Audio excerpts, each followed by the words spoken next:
Boa noite a todos. É com alegria muito grande que a gente volta a essa casa para batermos um papinho a respeito do tema que foi proposto. A Semana Espírita desse ano trata dos grandes problemas do homem, dos grandes problemas do humano. E o tema proposto para mim foi exatamente um tema desafio, né? Porque falar de morte, quando a gente quer viver, é um contrassenso no princípio, porque a gente fica pensando assim, mas como é que eu vou fazer? Eu acho que o pessoal já conhece a minha característica. A minha característica é uma palestra bem alegre. Como é que eu vou fazer esse tema, falar sobre a morte, sem correr o risco, né, de cair em certos problemas que pode acontecer? Por exemplo, a gente vai fazer simplesmente piada em cima da morte, e é mais ou menos por aí, não é só gente? Eu acho que a morte, para nós espíritas, é exatamente uma piada. Se a gente interpretar dessa maneira, a gente vai perceber que é com muita alegria que a gente pode entender o que é a morte. Sabe por quê? Porque sendo a morte o problema que todas as épocas, o problema de todas as épocas, foi mistério há 44 mil anos atrás, quando o homem começou a fazer funerais, segundo a antropologia, segundo a arqueologia. O homem começou a fazer exatamente rituais de enterramento, rituais fúnebres, a partir dessa data. E de lá para cá, os mistérios que eles tentavam desvendar, hoje a gente ainda está tentando desvendar. Então a questão da morte é uma questão que toca profundamente a nossa vida. Então aí foi que a gente percebeu que falar da vida ao longo da história é falar da morte. E o contrário, falar da morte é falar da vida. Porque se não sabemos morrer, consequentemente não sabemos viver. Se não saber, consequentemente não sabemos morrer. Então é uma coisa que se complementa. Não há como a gente negar uma e outra coisa.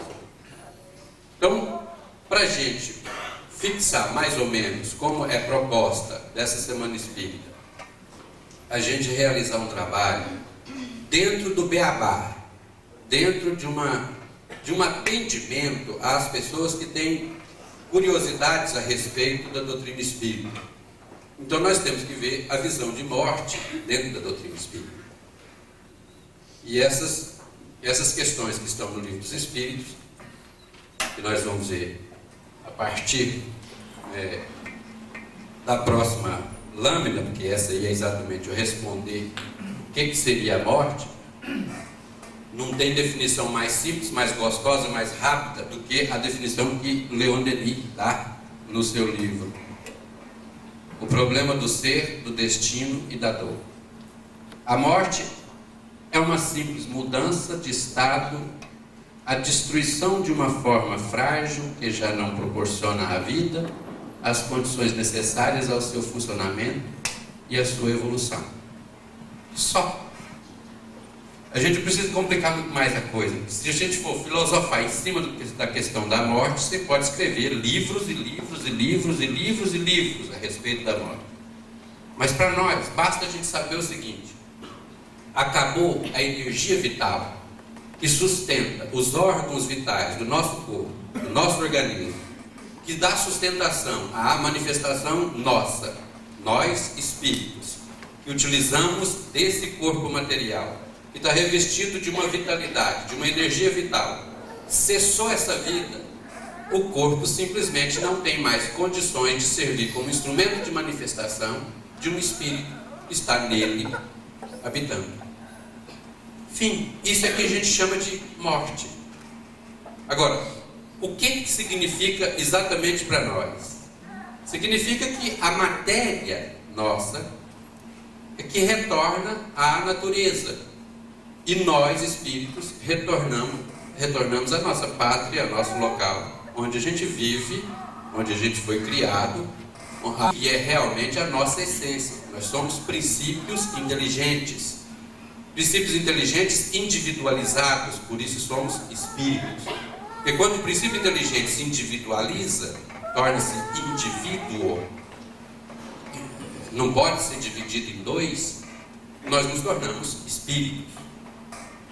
E aí a nossa manifestação, segundo a doutrina, é basicamente em 3 partes fundamentais, que são, por si, divididas em várias outras.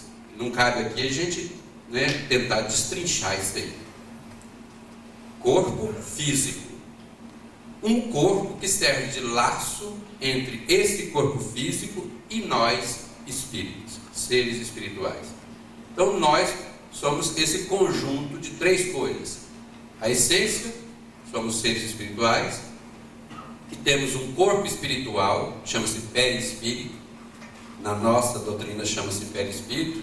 Em outras doutrinas tem outras denominações, são mais ou menos, você pode encontrar aproximadamente 70 a 80 denominações desse corpo. Na Bíblia está corpo espiritual, corpo de ressurreição, ou nas outras religiões você vai encontrar com Ka, religião egípcia. Então todas essas denominações são simplesmente variações desse modo. Os russos chamaram de corpo modelador biológico.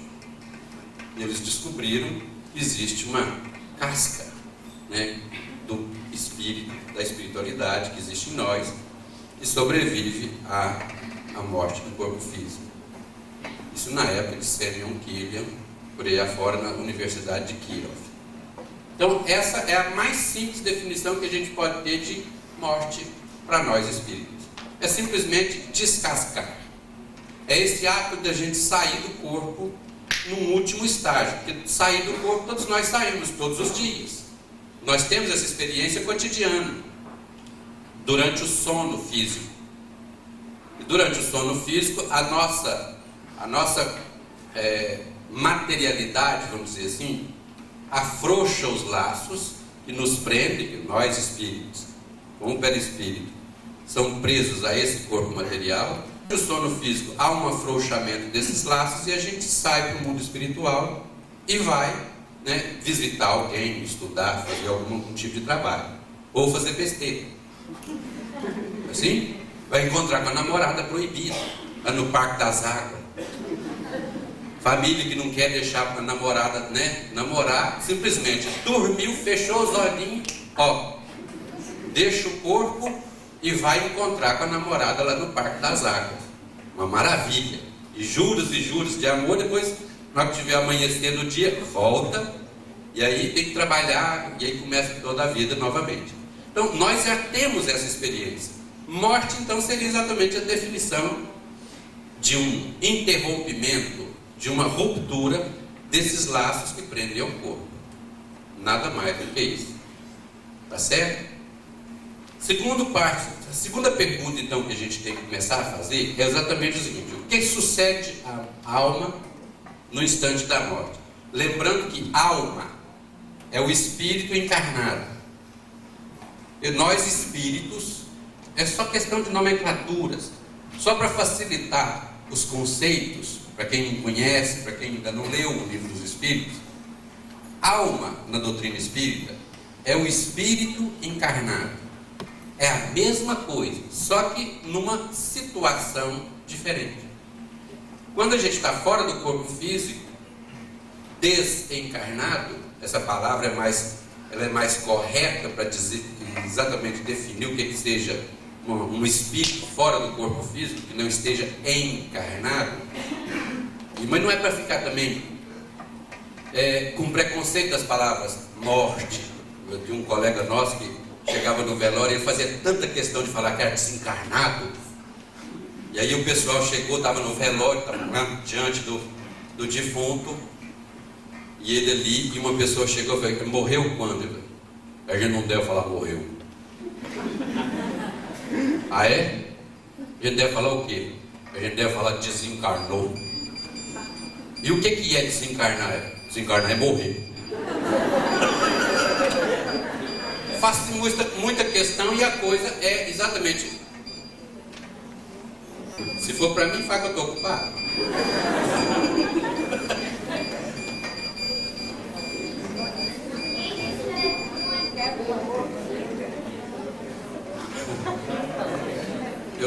Eu não podia perder a piada. Olha, a questão é simples. A gente não precisa de ficar preso a determinados conceitos. A partir do momento que você conhece, você pode se dar a liberdade de falar ou não. Então, o que acontece com a alma, que é o espírito encarnado, durante ou no instante da morte? Simplesmente isso. Olha a resposta mais enxuta que existe no doutrina espírita. Volta a ser espírito. Era a alma, espírito encarnado. Volta a ser espírito.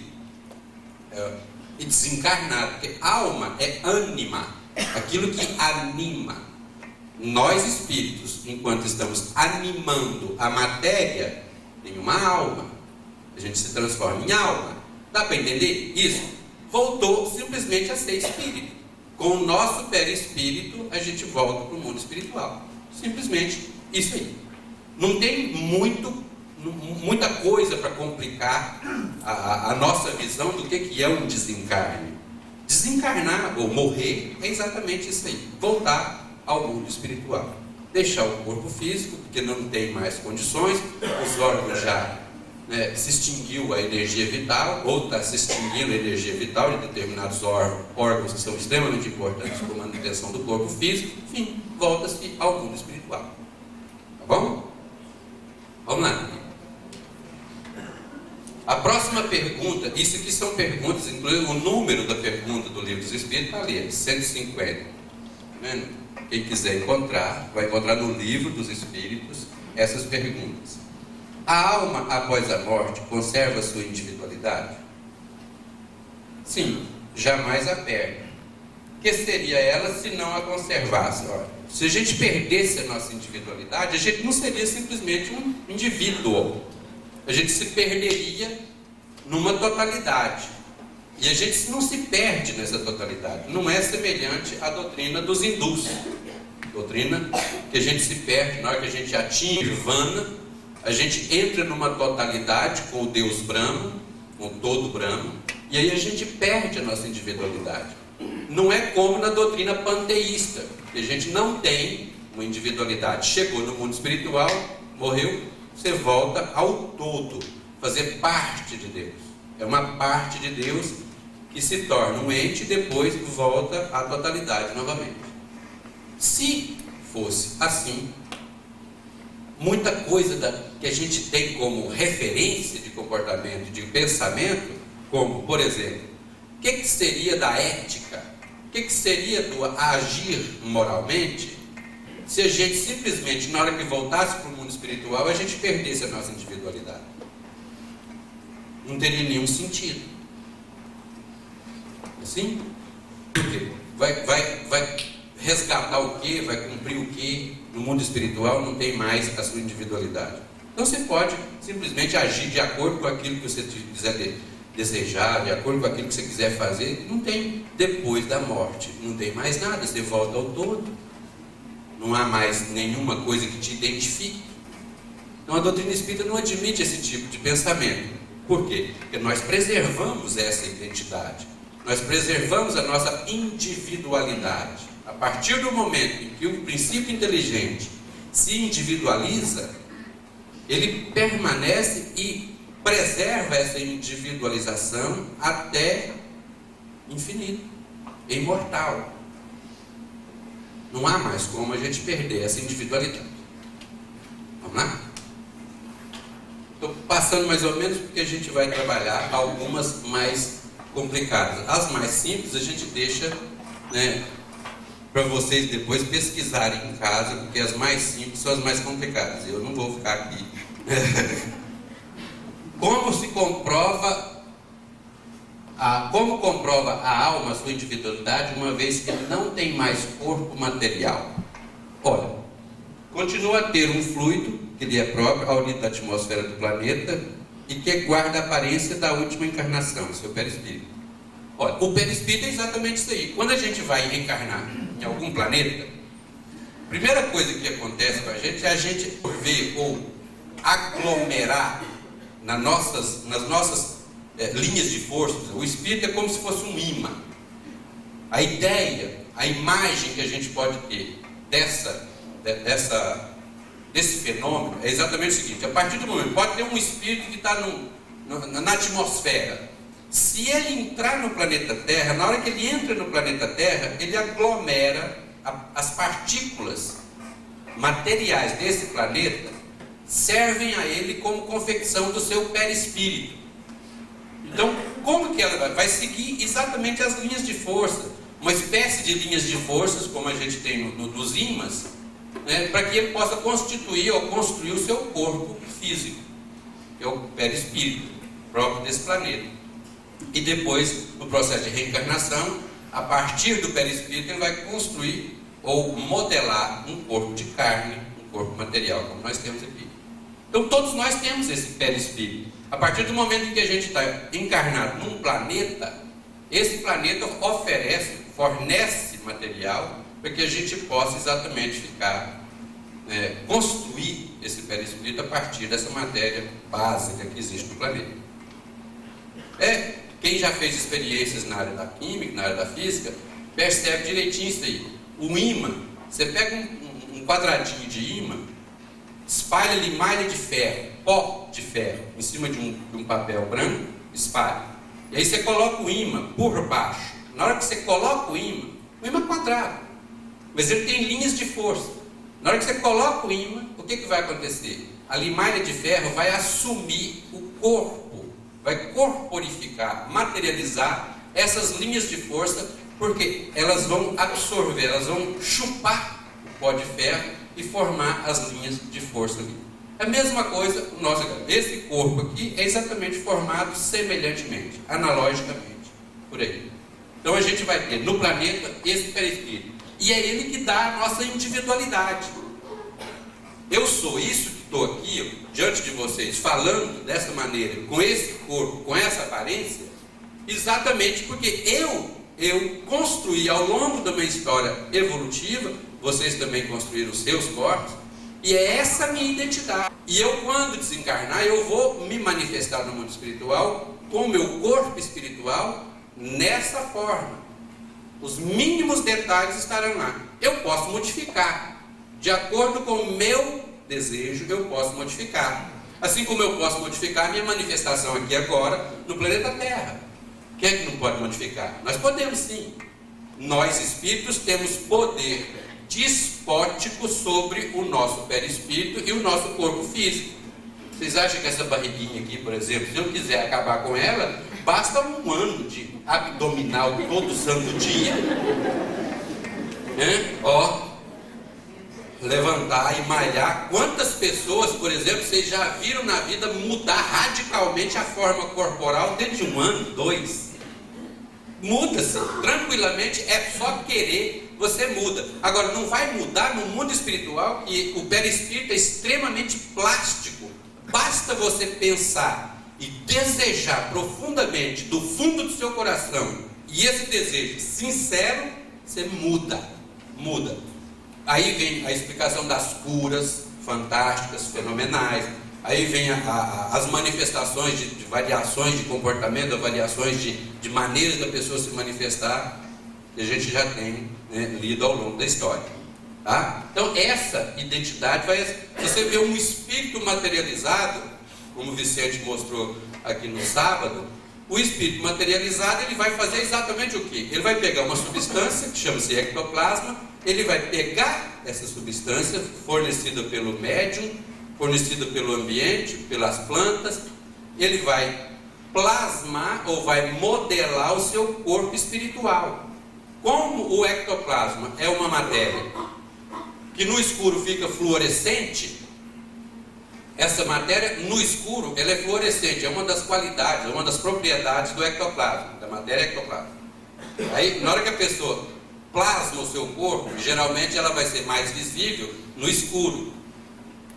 E é por isso também que o pessoal tem medo de escuro, porque é mais fácil você ver um fantasma no escuro.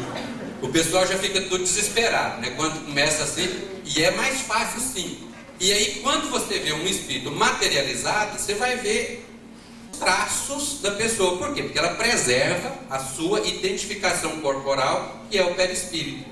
Agora, se você é um espírito evoluído, você pode plasmar o seu corpo do jeito que você quiser. Diz a espiritualidade, o espírito que se manifesta através de Chico Xavier, Emmanuel, ele se manifesta com aquela forma que ele mais gosta, que é a forma de um senador romano chamado Publius Lentulus, que viveu na época de Jesus e que teve contato direto com Jesus, conversou com ele lá na beira do lago Tiberíades. Então é a parte mais gostosa. Já teve outras reencarnações ao longo da história, já teve outras reencarnações. Agora, por que ele prefere se manifestar com aquela forma? Porque é a forma que mais lhe apraz. Tem outras pessoas que estão extremamente evoluídas, seres muito evoluídos, mas se manifestam na forma de um preto velho. E aí a gente fica com aquele preconceito, mas é um preto velho que está manifestando? É Zunfi. É sim, Zunfi.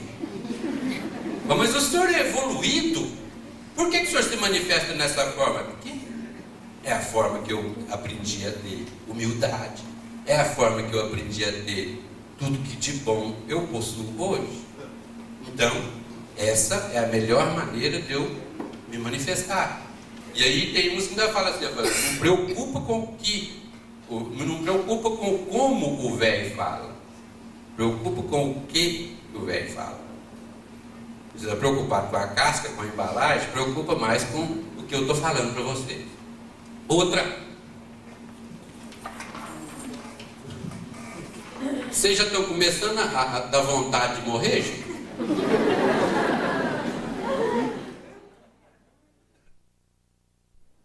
Eu já estou começando a dar vontade de morrer, porque aqui é quente. Um lugarzinho quente aqui. A alma nada leva consigo desse mundo. Isso aí é bom, né? O pessoal já começar a prestar atenção, que caixão não tem gaveta, nem cofre. Não há como você levar isso. A alma leva consigo desse mundo alguma coisa. O sentido é isso. A alma nada leva consigo, nada. Levar o quê?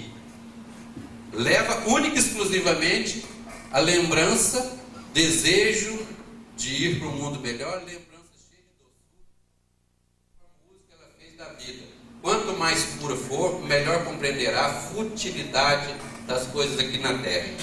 Olha, isso é interessante porque é o seguinte, nós vemos no nosso cotidiano, nós temos uma relação com esse mundo espiritual de 24 horas por dia, mesmo sem saber o que é espiritismo, sem saber nada disso. Porque nós temos a morte na nossa consciência 24 horas por dia. Só o ser humano é capaz disso. Um animal, você não vai ver isso. Mas nós, seres humanos, ficamos 24 horas preocupados com a morte. Você quer ver como é que a gente fica preocupado? Você não atravessa uma rua sem olhar para um lado e olhar para o outro. Você não come uma coisa, você chega você está viajando numa estrada, de repente você entra num barzinho daqueles de beirada de estrada, e aí a pessoa vai te servir um quibe. Você já olha para o quibe e já começa a pensar assim, isso é porta de hospital na serra, porque é comer. Você está preocupado com a morte. Você não faz nada sem antes essa preocupação íntima, inconsciente com o tal da morte.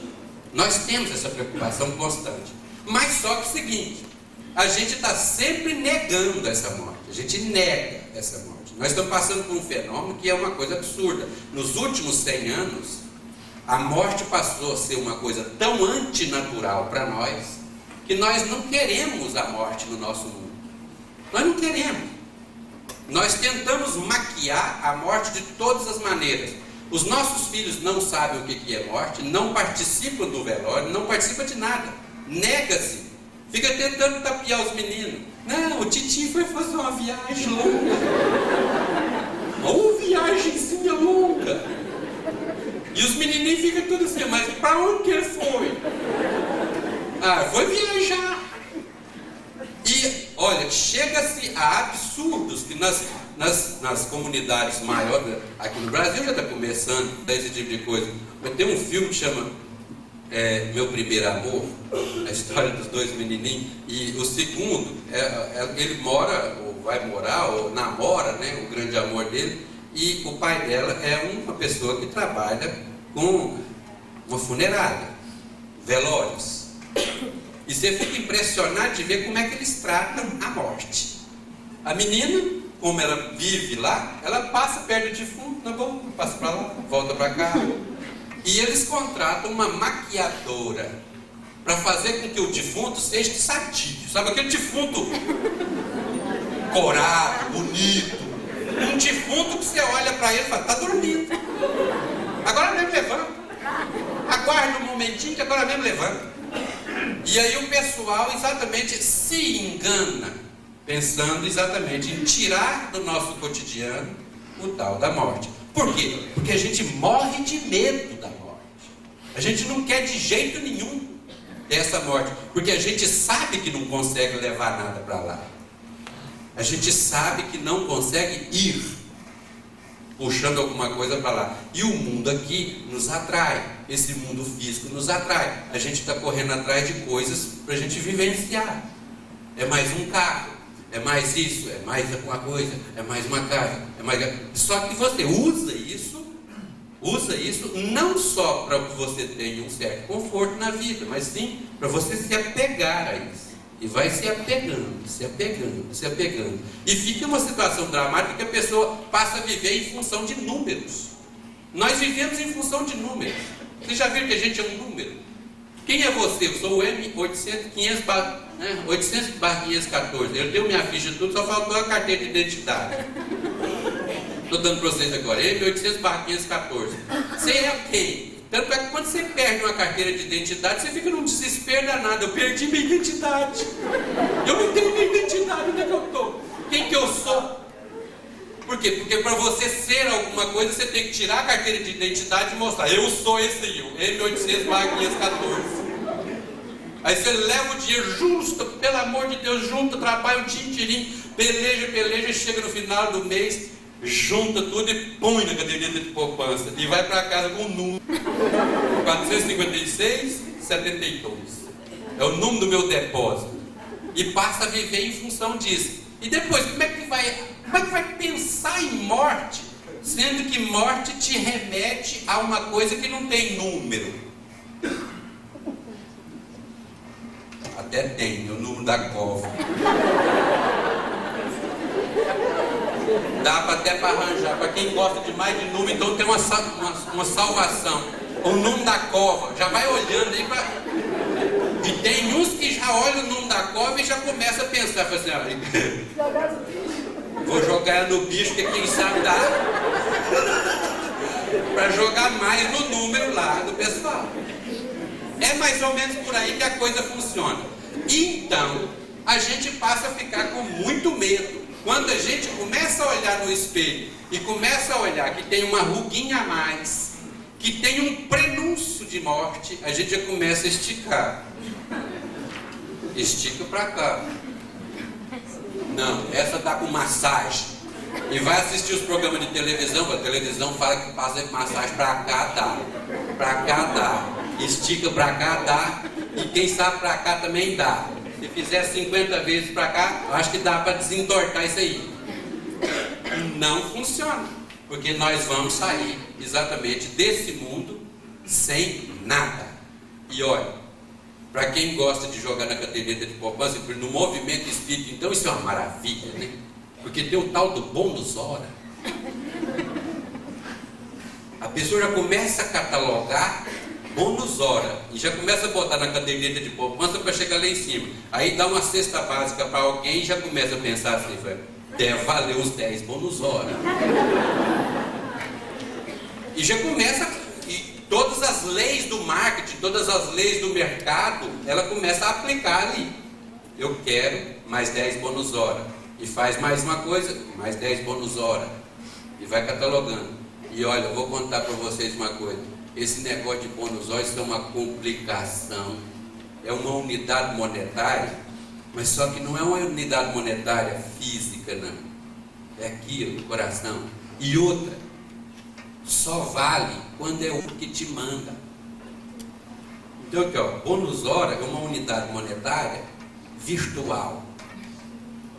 É muito melhor que cartão de crédito. É uma unidade monetária virtual que só se ganha quando você planta no coração do outro.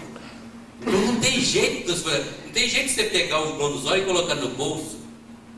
O outro que tem que mandar para você depositar lá para cima. Na hora que você chega lá, já está lá. André Luiz. E funciona.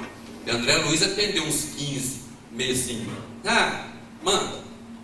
Deixa eu atender isso depressa. Umas pessoas pobres ficavam no consultório dele, rondando o consultório dele, ele falou assim: manda depressa então.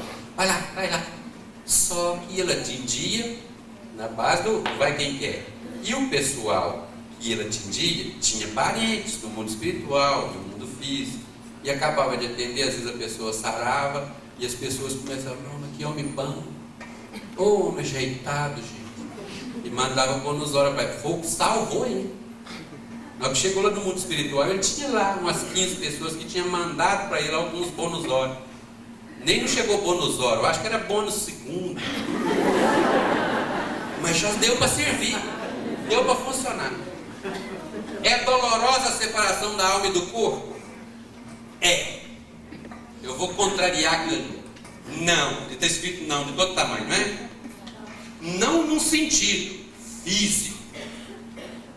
No sentido físico, o corpo, presta atenção, não o corpo, quase sempre sofre mais durante a vida do que no momento da morte. A alma nenhuma parte toma nisso. Os sofrimentos que algumas vezes se experimentam no instante da morte são um gozo para o espírito que vê chegar ao termo do seu exílio. Ou seja, isso aí é para um espírito que já está mais ou menos evoluído.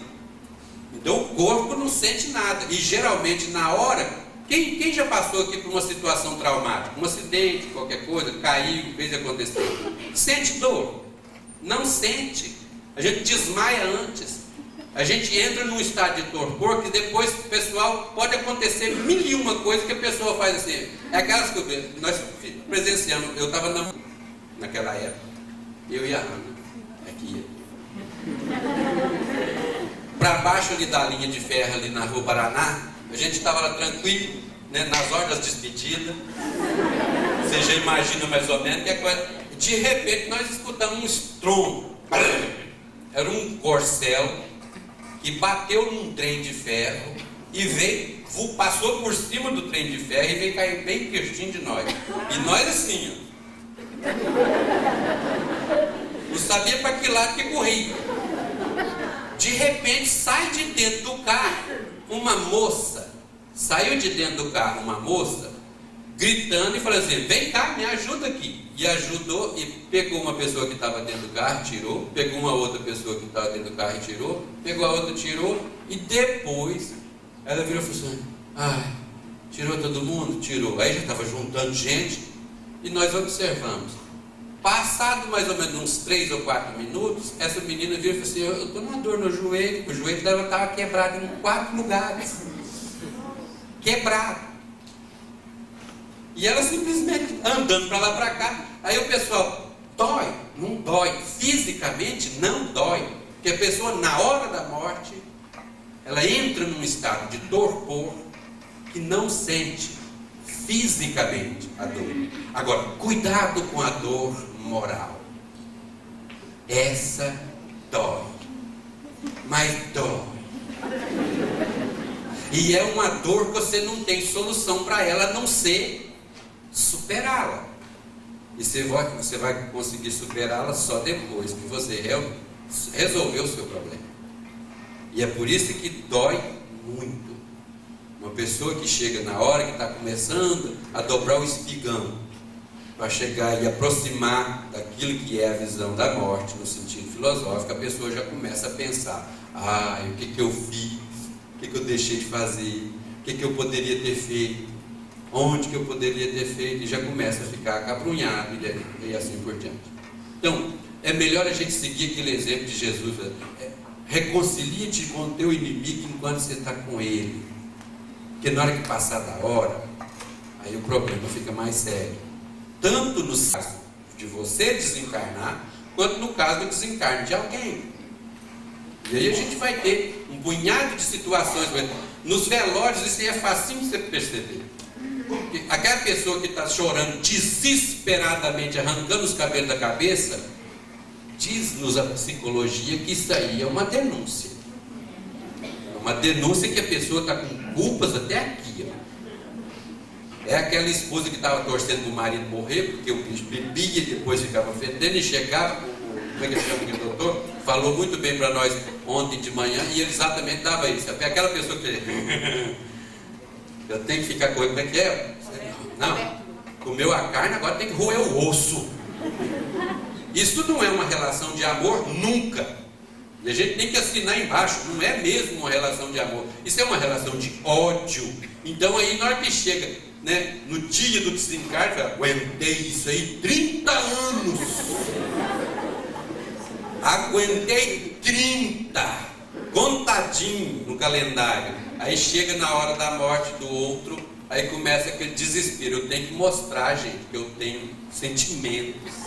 E aí fica aquela coisa, aparece um parente, ai, desespera, e derrama lágrima. Aí o parente chega, acalenta, a pessoa custa acalentar. Aí chega mais um, e repete a dose de novo. Isso vai desse jeito porque a pessoa tem uma necessidade muito forte de mostrar e provar para o outro que está sentindo. E no fundo, deve estar alegre. Vamos lá? A separação se dá instantaneamente por brusca transição? Ou haverá alguma linha de demarcação nítida traçada entre a vida e a morte? Não. A alma desprende gradualmente, exatamente. Numa morte natural, esse desprendimento é sempre feito gradualmente. Né? Os laços que prendem o perispírito ao corpo físico, né, gastam tempo para se desenlaçar. Tanto é que a sabedoria do ser humano ao longo da história foi descobrindo que deveria se esperar um determinado tempo, exatamente para que fizesse o velório não houvesse mais esse risco. Porque no passado, aliás, no tempo de Jesus, por exemplo, acabava de morrer, já pegava o corpo e levava para o túmulo, já levava para ser enterrado, não esperava não. É por isso que de vez em quando enterravam os vivos. E isso até na década de 70, por exemplo, isso era muito comum enterrar. Na época do Fantástico, no princípio do programa Fantástico, eles fizeram uma pesquisa que 5% das pessoas eram enterradas vivas. Porque a pessoa que tomava conta depois de tirar as pessoas do caixão, do túmulo lá para levar para a vala comum, né, encontrava dentro do caixão unhas cravadas na madeira do caixão e o corpo virado. Então, nessa estatística, chegou à conclusão de que 5% das pessoas eram enterradas vivas. Um ator muito conhecido no Brasil, Valmor Chagas, foi Sérgio Cardoso. Valmor Chagas está vivo. Sérgio Cardoso, tadinho de Valmor Chagas. Eu estou secando ele aqui. Sérgio Cardoso, o médico dele, segundo o que foi contado na época, o médico dele foi para... Como ele era ator, não podia ser colocado, divulgado assim, ator de direito. Então isso ele ficava em off, né? E ele, o médico dele, nem a família não sabia direito como é que era a coisa. A doença dele, ele sofria de catalepsia e letargia, e é um problema que já dá até decomposição corporal. Então a medicina chegou à conclusão que ele estava desencarnado, estava morto. Então foi fazer o enterro, e aí quando passou uns 2 dias, o médico dele voltou e falou, nossa, foi fazer a exumação, ele estava virado e estava numa outra posição. E aí chegaram à conclusão que tinha sido enterrado vivo naquela época. Isso foi a notícia que foi veiculada. Então era muito comum a gente passar exatamente isso aí. Porque os laços, eles demoram a ser desprendidos. Às vezes a pessoa desencarna agora, quer dizer, já não há mais condições dos órgãos sustentar a vida da pessoa, e ela já é considerada realmente uma pessoa que já está no final, se encarnou.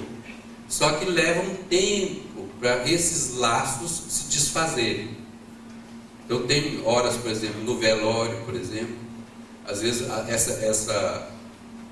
esse processo de desenlace é feito pelos amigos espirituais, pelas pessoas que estão acompanhando o processo de desencarne da pessoa. A família, com o choro, com o desejo, né, a vontade que a pessoa não morra, isso é um passe. Isso aí é uma transmissão energética muito forte. Né? Então a pessoa está lá, não vá, fica, e pensa, e manda. Isso aí funciona como energias revitalizadoras e complica mais ainda o processo de desenlace.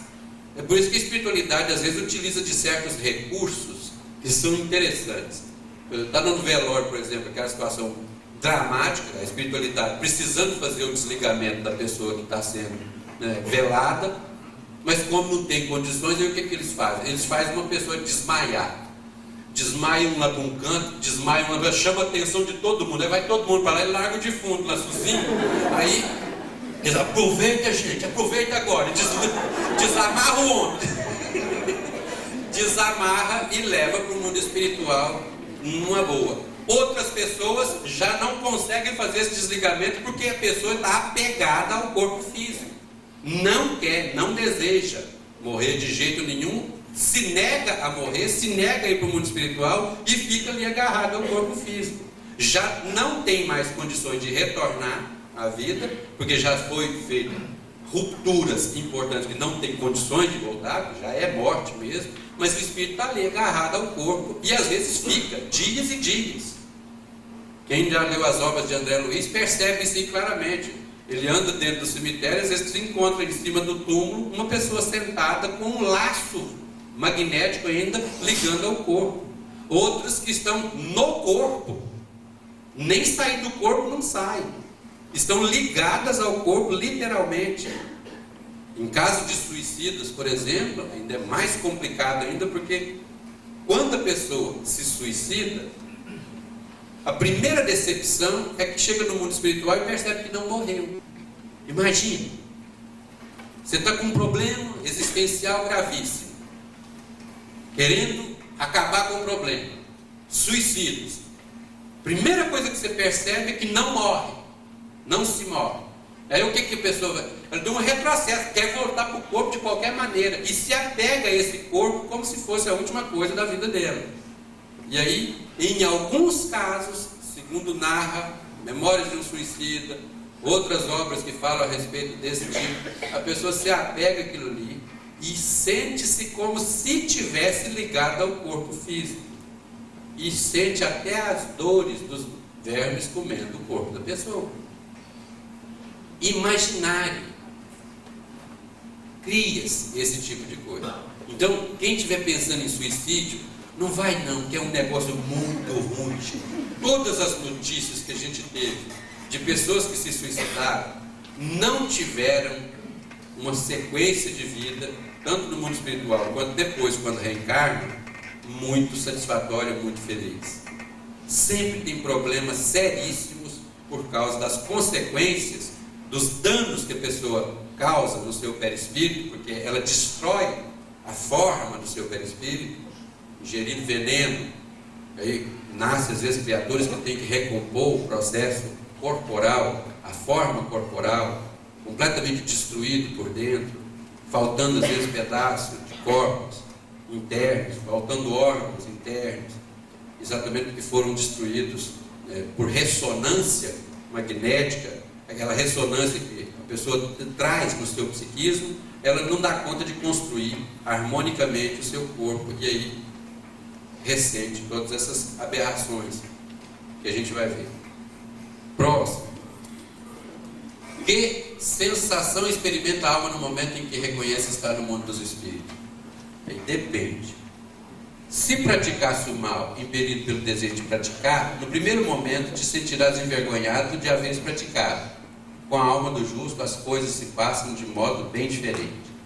Ela se sente como se aliviada, como que é aliviada, de grande peso, pois que não teme nenhum olhar perscrutador. O interessante é isso aí. Uma pessoa que viveu em função de fazer mal, obviamente, na hora que desencarna, o que vai acontecer? Essa criatura vai passar por problemas existenciais terríveis. Tem um filme que chama-se Linha Mortal. Eu acho que quase todos os dias ele passava esse filme na televisão. É mais ou menos uma pálida ideia do que a gente pode ter. Alguém já assistiu Linha Mortal? É um filme que médicos forçam, é uma ficção, em cima de jovens universitários que vão fazer a experiência da morte clínica. E eles vão passar cada um pelas suas experiências pessoais. Cada um tem a sua identidade e a sua identidade evolutiva, os seus problemas, as suas reminiscências.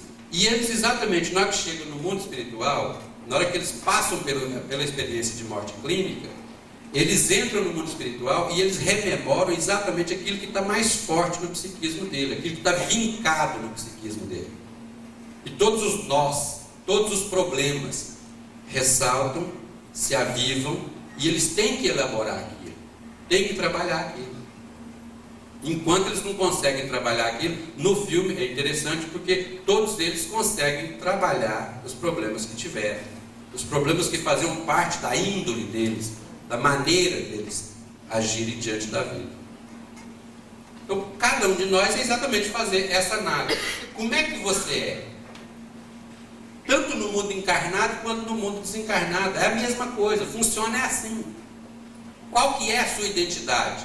Aliás, muita gente às vezes chega perto da gente e vai, como é que eu posso saber para onde que eu vou na hora que eu desencarnar? Para onde que eu vou lá no mundo espiritual? Você descubra o que você é agora, o que você gosta de fazer, quais são os seus desejos, quais são os seus pensamentos, qual é a sua identidade agora, verdadeira identidade. Não é a máscara, não é a persona que a gente utiliza, a personalidade que a gente utiliza para se manifestar socialmente. Não, é o quem você é, de fato, sozinho lá no seu quarto, olhando para o seu espelho, quem você é. É hipócrita ou não, mentiroso ou não, uma pessoa bondosa ou não, uma piedosa ou não, humilde ou não. Quem é você? E descubra aonde que você vai, porque você vai dentro de uma identidade vibratória. Se você tem uma vibração X, é esse o seu lugar, porque aqui no planeta Terra, enquanto encarnados, a gente pode viver misturados. Nós temos pessoas que estão num nível evolutivo cá embaixo, no principinho ainda, na infância da humanidade, da juventude, nós temos as pessoas que já estão na madureza, e nós já temos gente que já estão na sabedoria. Está tudo misturado aqui, porque está tudo encarnado. Agora, desencarnou, vai cada um para o seu nicho, para cada um para a sua identidade, é vibração, é identidade vibratória. Então, se você é mentiroso, aquela pessoa que gosta de mentir para Dedéu, vai para o meio de mentiroso. Agora, imagina o que é viver no meio de mentiroso, para quem é mentiroso. Se você gosta de falar da vida dos outros, nossa, se você gosta de falar da vida dos outros, experimenta. Você vai lá para o meio de todo mundo que só fala da vida dos outros. Já pensou que você viver nesse meio? É a coisa mais triste que tem. Se tem 3 pessoas conversando, é um drama, porque ninguém vai embora. Tem 3 pessoas conversando, você tem que chegar num acordo. Hoje vamos todos 3 embora, porque se um sair, nossa, a orelha queima dentro de 5 minutos. Não é assim? Viver no meio de maledicente é assim. Se tem 3, nossa, pode ter certeza. Se você é aquelas pessoas que gostam de curtir problemas, tem gente que tem problemas de estimação, aquelas pessoas que adoram um probleminha. Quando não tem doença nenhuma, fica o dia inteiro assim pensando, gente, mas tem um trem errado. Parece que eu estou sentindo. Agora, ó. Enquanto não acha um probleminha, não fica sossegado. É aquela pessoa que, se pegar às vezes, suviando, cantando, às vezes está lá fazendo o almoço, ou fazendo um treino qualquer, está trabalhando no escritório, e a pessoa, hoje eu estou bom demais da conta. Aí chega um colega, a pessoa... E se sente bem só se falar que está mal. Estou mal. Querendo às vezes, né, ter um secundário, um ganho secundário, que a pessoa quer carinho, quer colo. Então, você está bom hoje? Eu falei, não, hoje não. Hoje eu estou tão mal, estou passando mal. E aí vem a pessoa, como é que você está? Não, se Deus quiser, Deus vai ajudar que vai passar. Nossa, se der muita corda, faz até beicinho. Pessoas que são viciadas em sofrer, em criar doenças. Tem gente que cria doença de tal forma que a pessoa não contenta. E vai no médico, às vezes o médico olha... Dona Maria, mas só não tem nada, Dona Maria. Mas como é que o senhor pode fazer uns negócios desses comigo? É eu que estou sentindo a dor. Olha aqui, ó, tá doendo agora, ó. Insiste para provar que tem dor, para ganhar alguma coisa a mais. Ao ganhar o carinho, ganhar a presença, simplesmente. É problema de estimação. Tem gente que tem problema de estimação. Qualquer coisinha, meu problema. Eu não posso fazer. Quem dera eu pudesse fazer, mas eu não posso fazer porque eu tenho um problema. Meu problema não deixa eu fazer. E fica. E vai levando. É autopiedade.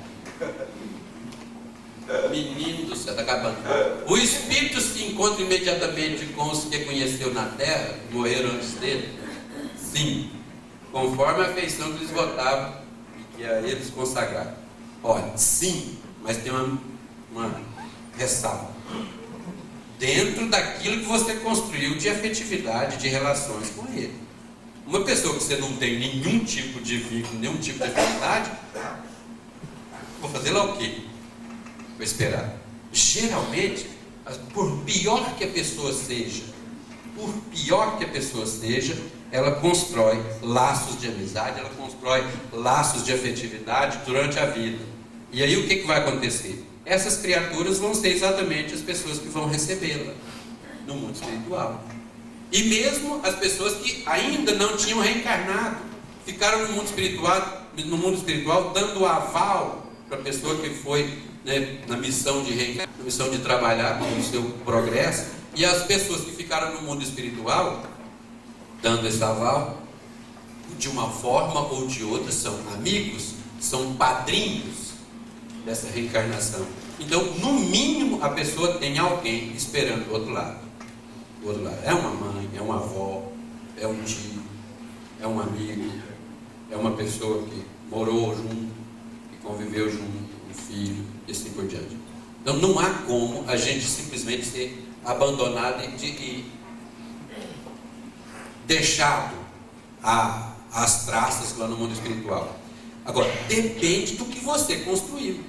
Uma pessoa que constrói amizades, tranquilamente, na hora que chega no mundo espiritual, está cheio de amigos. Amigos das pessoas que você ajudou. Porque olha aqui, você está andando pela rua, de repente encontra uma pessoa que te solicita alguma coisa e você atende com carinho. Você nunca viu a pessoa, mas você atende com carinho. Você atende com toda solicitude, oferece alguma coisa, ou préstimos. Não é dar alguma coisa, não. Às vezes nem é isso, é simplesmente o carinho que a pessoa está perguntando uma informação qualquer, você seja solícito para aquela pessoa. E às vezes um bate-papo simples de rua, de encontro assim de uma hora para outra, você pode passar uma mensagem ou qualquer coisa que valha para aquela pessoa que está precisando naquele exato momento, exatamente dessa atenção. E na hora que você passa para ela, os amigos espirituais dessa criatura, mãe, tia, avó, que às vezes estão suando para tentar ajudá-lo, aquela palavra que deu a ele um determinado alento, eles ficam gratos para você. E aí de repente você chega no mundo espiritual e vê pessoas que você nunca viu, nem quando você estava no mundo espiritual. E aí você vai perguntar por quê? Você vai dizer, não, é porque eu sou uma pessoa que você ajudou o meu filho que estava um dia em desespero, numa situação, e você ajudou essa pessoa. E eu sou eternamente grato a você por isso.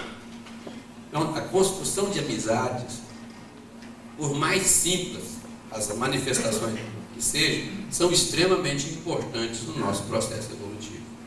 Não dá para descartar isso aí. E olha, a alma tem consciência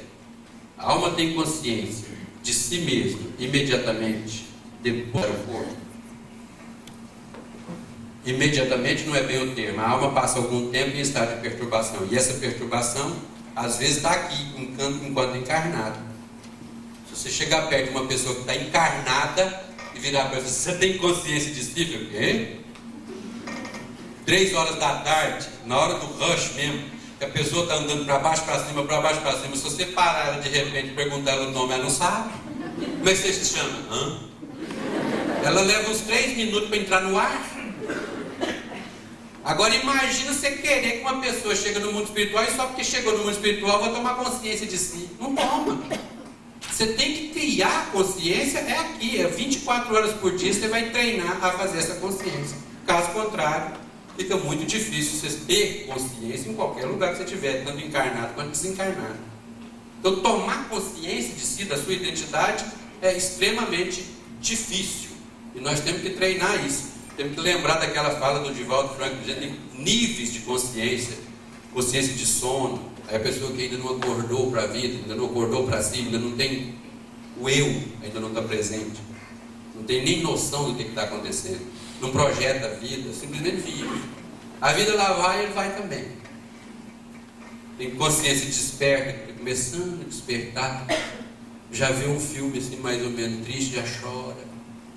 Mas a pessoa que está muito no terra a terra, da cintura para baixo, vive só comida e procriação.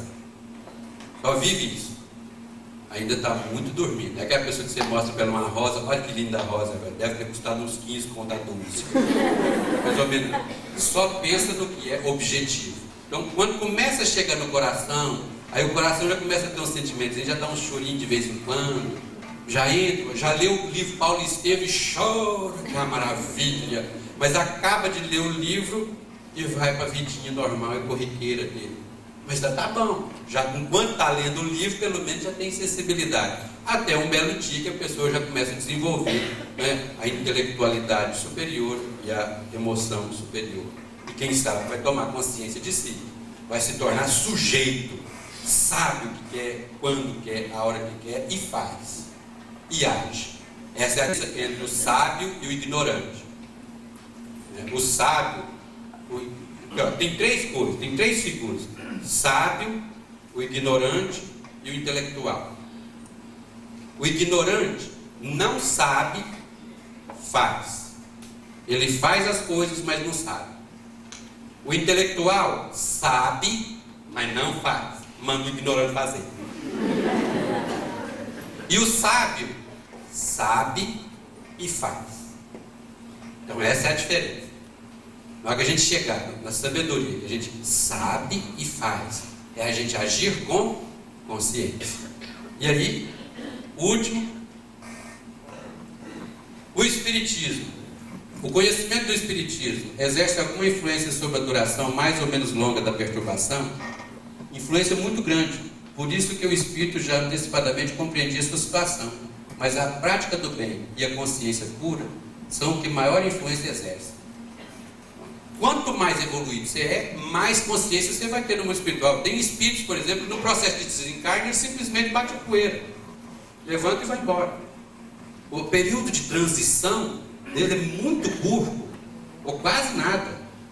Agora tem gente que fica, tempos e tempos. Espíritas, quantos casos nós já lemos na literatura espírita, de pessoas, por exemplo, que eram dirigentes de reunião mediúnica, trabalhavam com manifestação mediúnica, trabalhavam com os espíritos o dia inteiro, né? Lidava com isso, e na hora do desencarne deu um maior trabalho no mundo espiritual. Não queria morrer de jeito nenhum, agarrava o corpo, eu quero morrer, eu não quero, eu tenho muita reunião para dirigir ainda. Mas ficava ali encalacrado no corpo, e a espiritualidade foi mas como é que não vamos fazer um trem desse aí? Mas eu não quero largar aqui. Você, menino, larga isso aí, vamos lá. Dá um trabalhão para a pessoa largar o corpo. E aí o único recurso que eles têm é o seguinte: as terapias que funcionam. Vamos pegar ela e levar para a beirada do mar. Aí levou ela lá para a beirada do mar, sentou ela na beirada do mar, vai com calma. E aí ondinha para lá, ondinha para cá, ondinha para lá. Ela foi ficando assim meio zanzada, cortar. Levar para o mundo espiritual. Se não for desse jeito, olha para você ver o trabalhão que a gente dá lá no mundo espiritual. E tem outros espíritos que simplesmente desencarnam e já estão no mundo espiritual. Outros às vezes nem desencarnam ainda, mas já estão completamente desligados no sentido material do termo. Nós temos exemplo aqui em Divinópolis, segundo a pessoa que estava na cabeceira de morte do Sr. Avelino. Lembra do Sr. Avelino? Um médium que trabalhava junto com a gente aqui no movimento espírita. Eu não cheguei a conhecer ele no movimento espírita, mas só de ouvir a história já me fascinou, porque já foi como uma referência no meu comportamento. No dia do desencarne dele, ele chamou o pessoal: ó, gente, então, tudo de bom para vocês ficam com Deus, até logo, tal, eu estou indo mesmo, tal. E simplesmente virou para o canto, naturalmente. Embora. Despediu da turma. É uma coisa fantástica esse tipo de relação com a morte, de conhecimento. Isso nem não é fé mais só, não. Isso é consciência, isso é conhecimento do que é. Uma pessoa que é médica não pode ter medo da morte. Por quê? Porque sabe. O primeiro velório espírita que eu fui, eu quase caí de costa. Cheguei eu e minha esposa lá na casa da pessoa, tinha morrido o marido. Ela era médium. A gente conhecia a mediunidade dela. E aí, quando eu cheguei lá, eu perguntei. O caixão estava num canto assim da sala, jogado num canto assim, eu olhei. Não tinha aquela coisa lá de gritaiada, não tinha nada. Eu falei, tem um trem esquisito aqui. Eu não estava acostumado com isso. Eu estava acostumado com aquele desespero total. E eu fui entrando assim, cadê a fulana, dona da casa? Ela chegou a cair na porta da cozinha.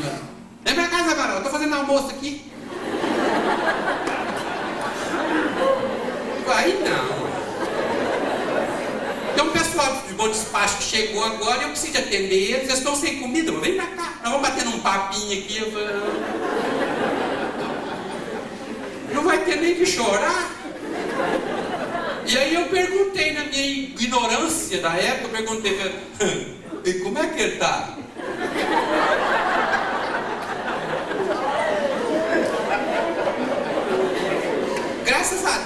Graças a Deus, Emanuel, era mais ou menos lá para 5 horas da manhã, os amigos espirituais estiveram aqui e levaram ele. Mas nem esperou as visitas. Isso é uma afronta, um negócio desse.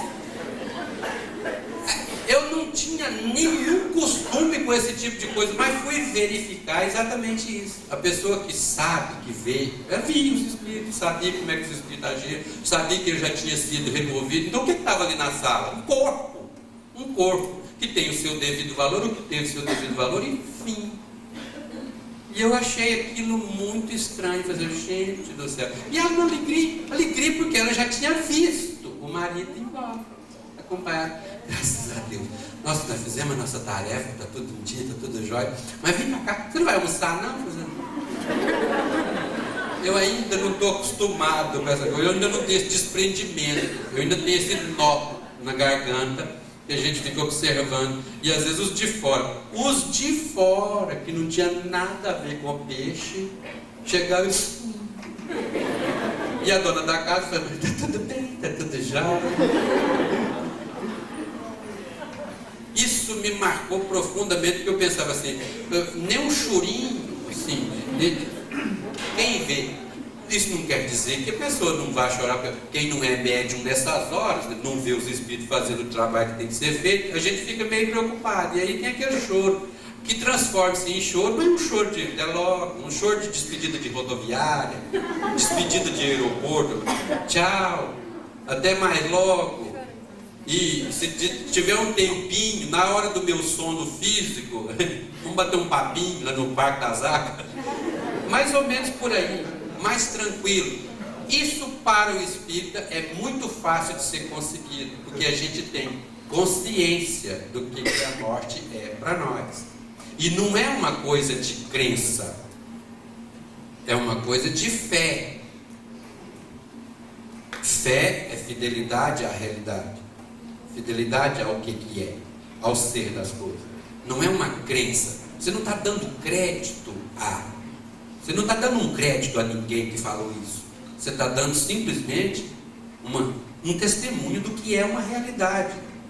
Se você não consegue acreditar porque acha que tem que acreditar, você não precisa de acreditar. Vai pesquisar, vai trabalhar, vai lutar para conhecer o que é o fenômeno da morte.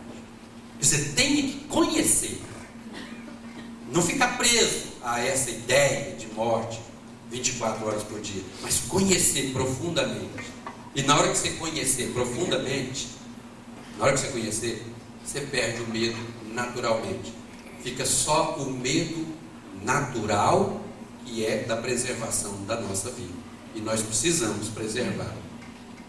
E esse medo a gente não pode perder, senão a gente ficaria simplesmente temerário diante da vida, inconsequente diante da vida. Mas o medo patológico, aquele medo simplesmente porque não tem nenhuma esperança após a vida, esse acaba porque a gente tem consciência de que a gente vai encontrar lá do outro lado. Tá bom? Muito obrigado, falando demais.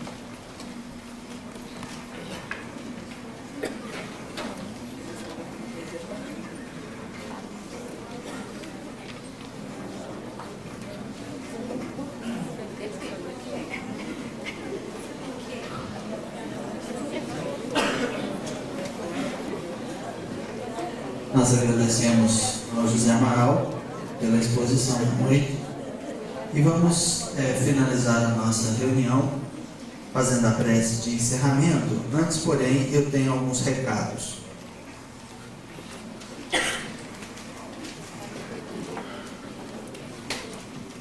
O primeiro recado é da noite de autógrafos que vai haver na sexta-feira do escritor daqui da terra, Paulo Roberto dos Santos, que vai estar autografando os livros de sua autoria.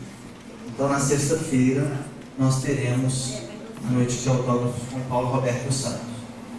A banca do Livro Espírita, que está fazendo a feira do Livro Espírita aqui, como é de costume, pediu para que fosse avisado que amanhã e na sexta-feira não haverá exposição de livros, devido ao fato que a Casa Maria de Nazaré é na rua Mestre Pedro Silva, número 31, acompanhando a 1º de junho até a ponte, após a ponte a Casa Maria de Nazaré. Então, a reunião de amanhã será feita lá e a reunião de sexta-feira, a última reunião, portanto, vai ser feita também lá, devido a motivos que são alheios à nossa vontade, que a Câmara estará sendo utilizada nesse momento. E a noite de autógrafos, então, será feita lá. No dia 7 de setembro, nesse encontro da família. Por último, a gente gostaria de avisar que o tema de amanhã será feito pelo Emerson Pedersol, lá de Belo Horizonte, e ele vai estar falando sobre um tema muito atual, um problema muito grande que temos vivido atualmente na humanidade, que é ansiedade, depressão e medo. Então, Emerson Pedersol vai estar falando amanhã no Centro Espírita Casa Maria de Nazaré sobre ansiedade, depressão e medo, e todos estão convidados a estar lá. A gente vai fazer a prece de encerramento e logo em seguida passaremos ao sorteio dos livros.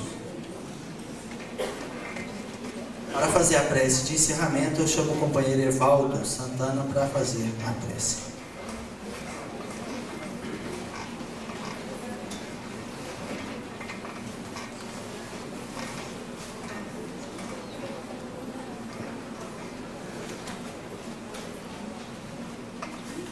Nós convidamos a todos os participantes que aqui se encontram para cerrarmos os nossos olhos e, unidos, elevarmos os nossos pensamentos até a Deus, nosso Pai Criador, a Jesus, nosso velho amigo, agradecendo a Ele por todos os momentos importantes que tivemos nessa noite de hoje, recebendo esses grandiosos ensinamentos que, com certeza, nos faz cada vez mais termos consciência de nossa realidade e conscientes da necessidade da vivência de todos esses conhecimentos que o Consolador vem desmistificar essa velha imagem dessa cruel companheira que é a morte, que estejamos sempre conscientes de que a qualidade da morte nós fazemos ela no atual momento presente, enquanto estamos, e que possamos estar sempre